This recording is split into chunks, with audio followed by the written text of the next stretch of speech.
কোটা আন্দোলনে রিকশা চালকের বাবার মৃত্যু, অনিশ্চিত দুটি ভবিষ্যৎ।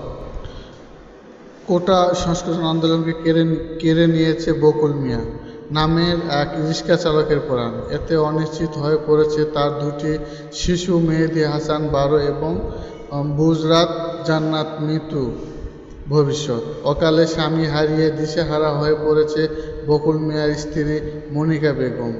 বকুল মিয়া শেরপুরের শ্রীবরদী উপজেলার চাউলিয়া গ্রামের শামসুল হকের ছেলে।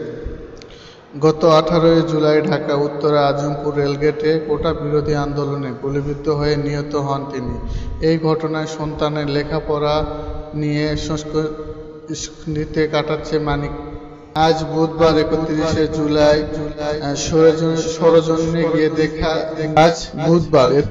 জুলাই সরেজমিনে গিয়ে নিহত বকুল মিয়ার পরিবার ও এলাকাবাসীর সঙ্গে কথা বলে উঠে আসার ওই দুই শিশু অনিশ্চিত ভবিষ্যতের কথা। মনিকা বেগম জানান, তাদের অভাবের সংসার। কৃষি কাজ করে ছেলে মেয়ের পড়ালেখার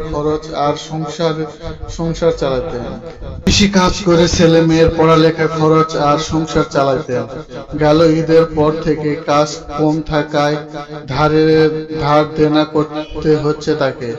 সম্পত্তি বেড়ে যাচ্ছে ঋণের টাকা। এই ঋণের টাকা পরিশোধের জন্য গত 12 জুলাই বকুল মিয়া যান থাকতে দক্ষিণ খানা এলাকায়। তিনি রিকশার ভাড়া নিয়ে চালাতেন। প্রতিদিন মোবাইলে তিনি স্ত্রী মনিকা বেগমের সঙ্গে কথা বলতেন। তার সঙ্গে সবশেষ কথায় গত 18 জুলাই সকালে মোবাইল ফোনে তিনি মনিকাকে বলেছে, কয়েকদিন পর বাড়ি আসবো, পরিশোধ করব ঋণের টাকা, স্ত্রী সন্তান জন্য নিয়ে আসবো নতুন কাপড়। কিন্তু তা আর হলো না। তিনি বাড়ি এলো লাশ হয়ে। মনিকা বেগম বলে, মোবাইল ফোনের খবর পাই পরে আত্মীয় স্বজনদের সঙ্গে যোগাযোগ করে ঢাকা হাসপাতাল থেকে স্বামীর লাশ বাড়িতে নিয়ে আসি। তার প্রশ্ন, আমার স্বামীর কোনো দোষ নেই, কেন তাকে গুলি করে মারল? এখন আমার ছেলে মেয়েকে পড়ালেখার খরচ কে দিবে? এভাবে সংসার চালামো? আমার ছেলে মেয়ের পড়ালেখা এখন স্থানীয় হুমায়ুন কবির বলেন, পরিবারটা এখন অসহায়। বকুল কাজ করে সংসার চালাতেন। ওর ছেলে মেয়ে মাদ্রাসায় পড়ে। এখন ওদের দেখার কেউ নাই।